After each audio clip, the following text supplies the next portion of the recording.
Yeah, so I wrote down here, so I started the program at a healthy BMI, just wanting to feel leaner and heal my relationship with food. But during the 8 weeks, I lost 3 kilos, went down 2 dress sizes, so that was great, like feeling leaner, feeling healthier. But I finally went down to a stable weight as well. So I feel like this sort of weight I'm at now, I might be at for the rest of my life,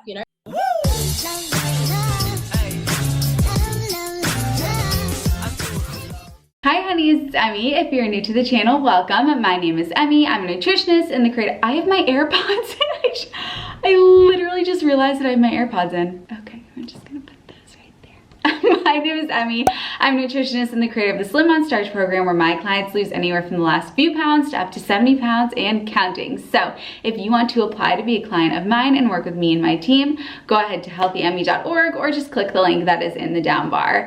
I am also going to remind you, I was gonna lead into the intro, but I'm going to gently remind you that if you are not subscribed, make sure to hit subscribe. And if you haven't turned on your notification bells, make sure to turn on those notification bells so that you can be notified on Wednesdays and Catterdays, always Catterdays, that a new video is live from me.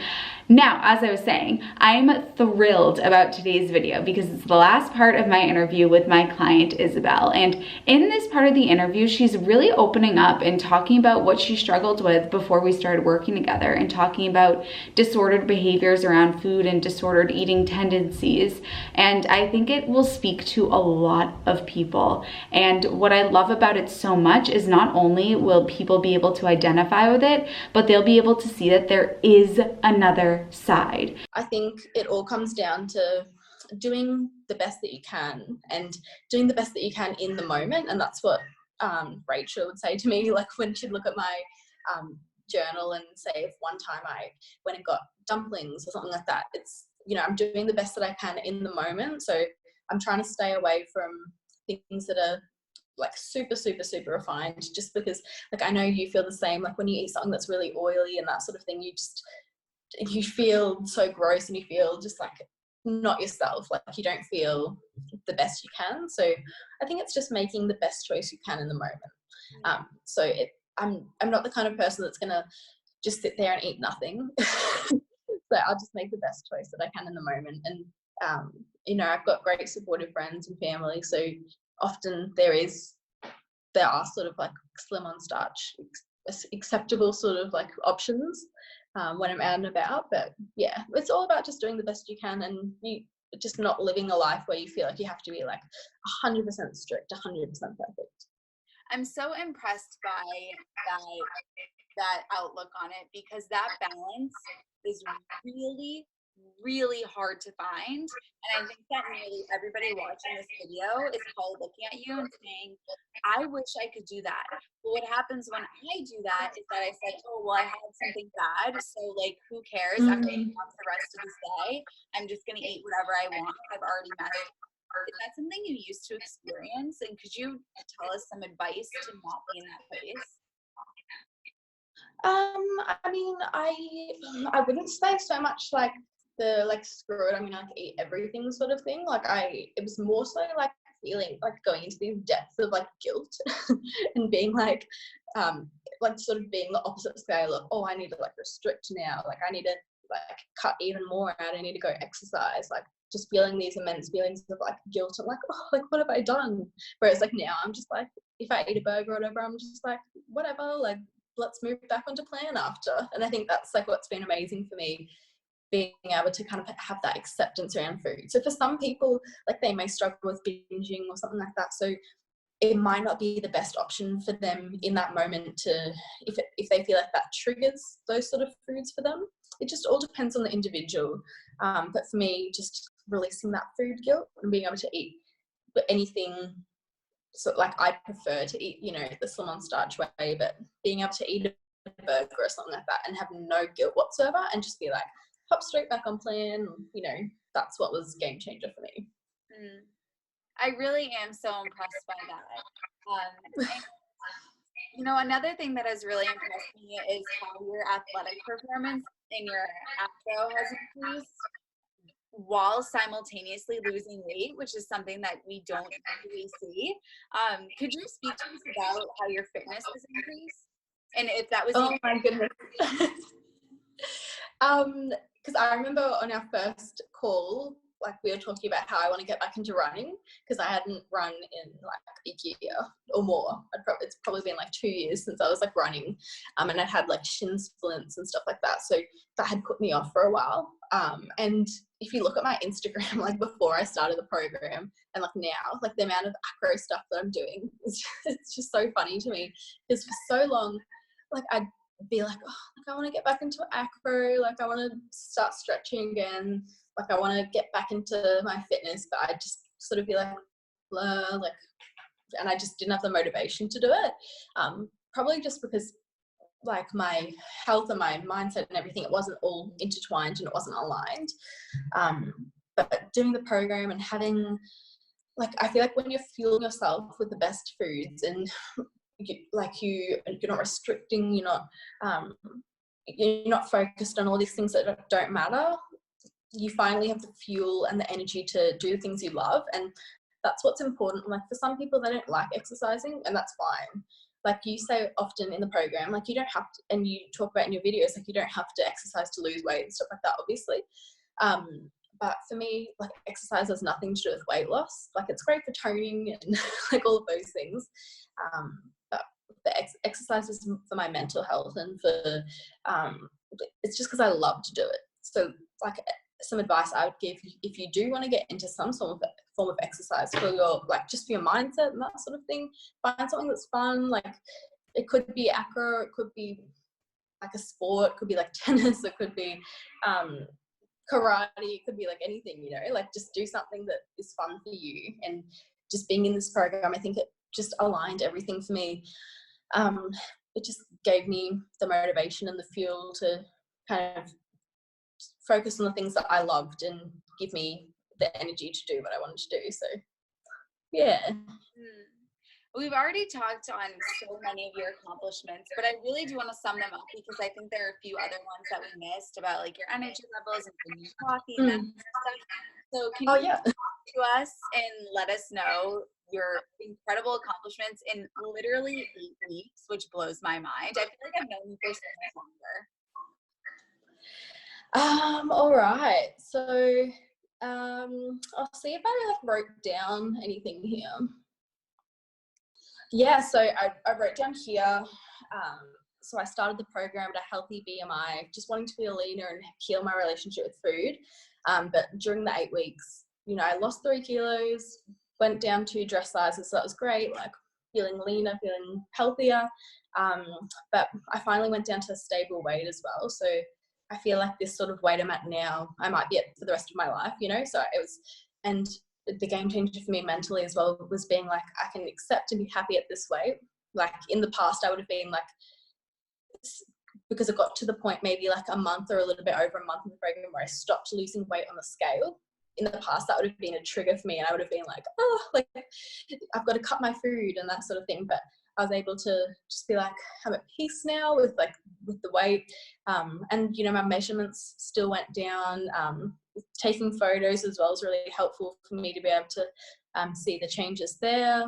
But reigniting like my love for acro and like flexibility and handstands and all of that, and like getting back into running. Food prepping was like a major thing for me, because in the past I would go days where like I might miss a meal or two because I wasn't prepared and I just couldn't be bothered to cook and that sort of thing. So being able to have fuel around me whenever I needed, that was amazing. Stopping drinking coffee, that was a goal for me as well, because I feel like I was running on coffee just to feel energized. Just losing my attachment to the scale, stopping measuring my progress in weight, like the emotional progress was the biggest game changer for me. Just having that mental and physical alignment. Like it's great to lose weight and to feel good about yourself, but to be happy and healthy and have that all aligned is the most important. Your growth has just been I'm so honored that you chose me and Rachel and Kiki to help you with this, because it's been such a joy for us to work with you and watch you grow, and we're like obsessed with you because you're amazing. And I love that you keep saying that the number on the scale is something that it doesn't hold the importance anymore. I really am so happy that you keep saying that, because it's so hard for people to get over that number. And people will step on the scale first thing in the morning and day is made or day is ruined. How Mm-hmm.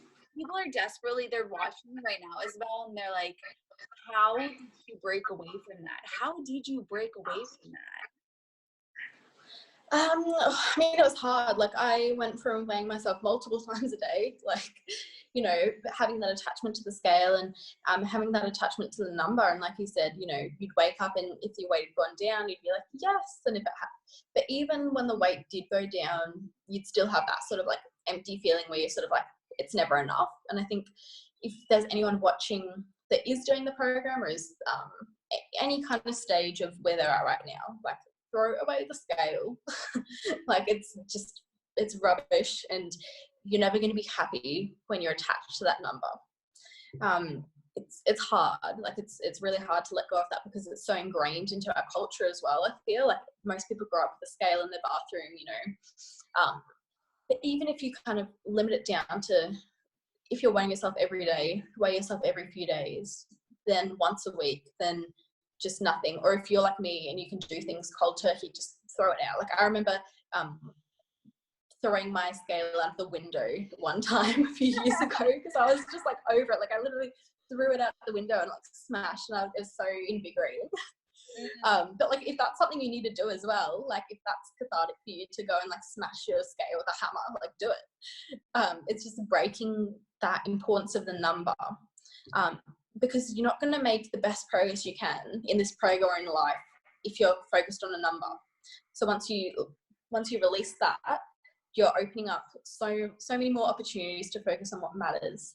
And if you just have that faith in yourself, like, just amazing things happen. Like, just let go of the scales, the numbers.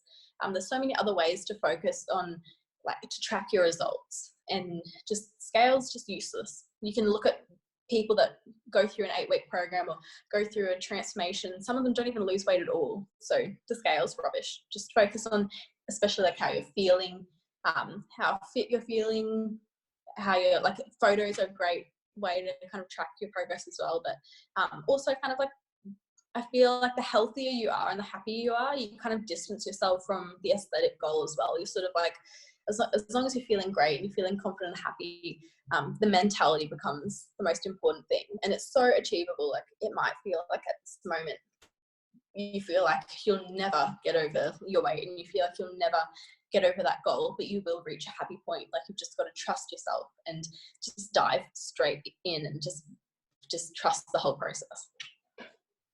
You have given us so much wisdom, truly. And I honestly know that people are watching you and they want to get to where you are. What advice would you give to those people or to your former self to get you to this place? So, I mean, it depends where you're at. Like, I know a lot of people, they're so like terrified, and they're terrified of gaining weight, especially. But the thing is, with this lifestyle, like, there's no way you're ever going to get overweight. Like, you are 100% going to find your happy point. So the thing is, like, if you are underweight and if you have gained a bit of weight and stuff, like, maybe you might need to gain a little bit more weight, and that's okay. But the weight will come down. Like, you've got to trust yourself. And, you know, it's better to go through this process. It might be 6 months, it might be a year of, you know, maybe gaining a little bit more weight, or you might be like just at a plateauing point where you're just kind of like sitting at a point for a while, but trust the process because it will go down. Like, there's no way that it won't. Just keep on doing what you're doing, trust the process, and like, it will happen. For me, it took me about a year to go from my highest weight because I was like super underweight, and then I gained quite a bit of weight, and I sat at this point for maybe like a month or two and kind of just sat at this point, and it took me about a year for it to kind of steadily like drop. So it does take time, but what's a year in comparison to like your whole life? Like, do the work now, and then like, you're going to see amazing results, and it's just going to keep on getting better and better and better. I love it. That is such great advice. It's such wholesome advice. And it's advice that a lot of people need to hear, because so many people are so focused on the short-term quick fixes. Absolutely. Yeah, and it takes bravery to do what you did, and that's why you have such amazing results, because you stuck with it and you believed in yourself, and that's the first thing, you know, because Rachel, Kiki, and I, we can all work with you, but if you don't believe in yourself, then nothing's gonna happen. You know, it's a team effort, and you showed up every single day, and you fought the good fight, as we say, and you came out on the other side, and now you're a role model for others. So where can people find you, Isabelle, if they want to connect with you? Like you could just hop onto my Instagram if you want. Izzy Payne. It's just ISYPAYNE. I'm like always here if you want to like connect, and if you're feeling a bit lost, or if you are going through the same process as I did, like feel free to connect with me. Like I'm so open to like any questions you need, because I've gone through this process 100 times over. I know it's so scary at first, but it's so worth just, you know, investing in your health and just letting go of the things that don't matter, because your health is the most important. Well, thank you for letting me work with you, because it was such a joy, and I'm so glad that we've cultivated this friendship. And thank you so much for doing this interview too, because honestly, you really just helped and inspired so many people, and I hope that it's not just inspiring them, but it's inspiring them to take action. Throw out the scale, invest in yourself, trust this process, because you could be the next Isabelle Payne, which is a great thing to be. Is there anything else that you want to add, Izzy? Oh, I think that's pretty much it. Like, Emmie, you're amazing inspiration. I think for a lot of people, like watching your videos or looking at your Instagram, like Emmie is such a genuine, amazing person, and so is Kiki and Rachel. Like the team are amazing, and just like if you want the support, it is great. Like it's amazing to have that accountability and that support. So if you're really questioning if this is right for you, I mean, just have a chat to Emmie. Like she's so open and so like kind and understanding. So it can't hurt to, you know, just have a chat. Thank you for saying that, and I feel the same way about you. So, you want to do the kiss with me? All right, I hope that you guys enjoyed this video. If you want more client interviews with my clients and the people that I've worked with, just go ahead and leave a comment and we'll do exactly that. Bye. And back in they go.